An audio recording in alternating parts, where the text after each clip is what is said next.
take too long over this. I wasn't sure whether to include this or not. It's quite important in the way that Milton Friedman is seen, and therefore the adventures of a reputation. And so I thought I would include it. And I've got one or two things myself to say about this. Many of the people who write about Friedman see his involvement with the Chilean junta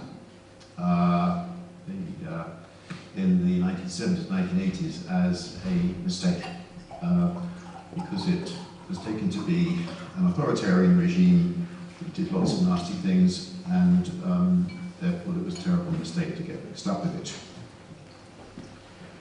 I don't really know about that. There are horrible governments all around the world, and today, as ever, and somehow, you know, Saudi Arabia is there, and you have to buy oil from it.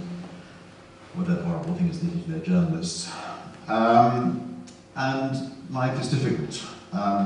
Anyway, I just thought I'd start off with a quote from this book by a chap called Ruja, not somebody I know very well, but about Britain 7 years ago, which I've just been reading. Not particularly hostile to Friedman, it's a sort of just a summary of his life, and not a very profound book. And generally it's quite neutral, but then he says the Chile scandal, you know, just Friedman's involvement with the Chilean economy and was a scandal. Now what happened, just to be clear about all this, is that there'd been a long association between the University of Chicago and Universidad Católica in Santiago, which predated all of the instability and horrors in Chile in the 1970s. There's a chap called Al Harberger, who had a Chilean wife, was really the key person, not Friedman. But there had been quite a big group of economists who had been to Chicago, taken in some of the lessons, and then they presented a program of action to the military regime that took over in September 1973. It was a very organized program in which they really believed. And the Chilean regime gave them authority to proceed with their program. And I suppose if you were Al Harberger, what do you do? I don't know. You could just disown your long-term pupils and so on, or you could go and visit Chile and so on as you had done before. Anyway, Friedman saw Pinochet in Chile in 1975. It was a group meeting. It didn't seem man to man, person to person, and it was a fairly short meeting. But he did then write a letter to Pinochet about what to do, which is published and actually is in Friedman's autobiography.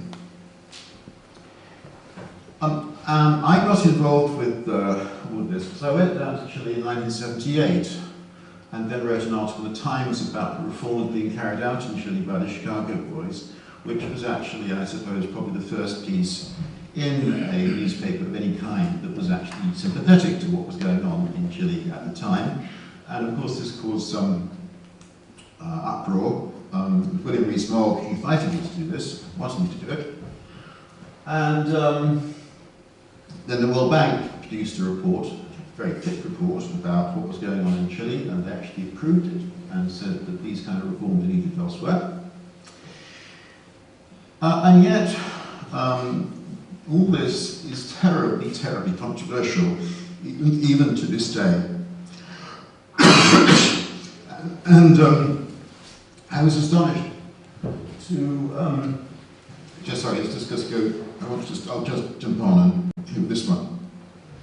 We get Daniel Finkelstein in the Times a few weeks ago saying that for Corbyn, his socialism all came from going to Latin America in the 1960s and 70s. Incredible idea. And Finkelstein brings in this word monetarism at the end of this sentence, which apparently is one they put extraordinary. Then also, quite recently, we get this, and this is just, see the middle there, the chap called Guedes, who says that he'll be organising economic policy in Brazil under this chap Bolsonaro, that he effectively, the Chicago boys sorted Chile out. Now, I'd just like to say that Frege says that there was no connection between Pinochet and Chile after 1975. I can tell you that was wrong, because I went to Chile again in 1981, meeting the Monparen Society. All the Chicago boys were there, and so was Friedman, and they interacted frequently, extensively, very friendly, and effectively the Chicago boys were running economic policy, and a chap called Seiko de Castro was the Prime Minister. He wasn't actually at the meeting. Now, what irritates about all this stuff is that, well, let's look at what's actually happened in Chile.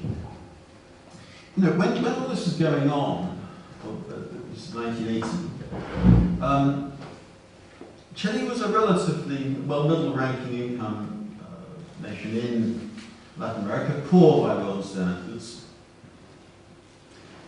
And I think exactly when Pinochet's government came to an end, because they went back to barracks after losing a referendum. Most of the reforms carried out in the Pinochet period actually survived. The free trade, the independent central bank, balanced budgets were retained by elected centre government. There have now been right-of-centre governments in Chile elected democratically. But on average, since the democratic period, the government's been left with, but they've left the reforms alone. And Chile is now the richest country in South America. It's well known in South America to have had a very successful economy over a long period of time. The growth continues to be somewhat higher than the Latin American average, but you can see from this that the growth was particularly rapid in the decade or so, decade 15 years after the end of the military regime, which I think was around about sometime in the 1980s. In my opinion, this shouldn't have any bearing on, I mean, I've put this in somewhat lurid terms.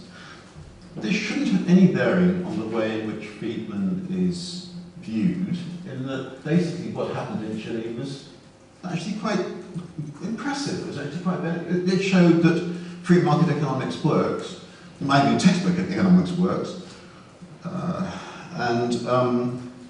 Well, there we are. Thank you very much.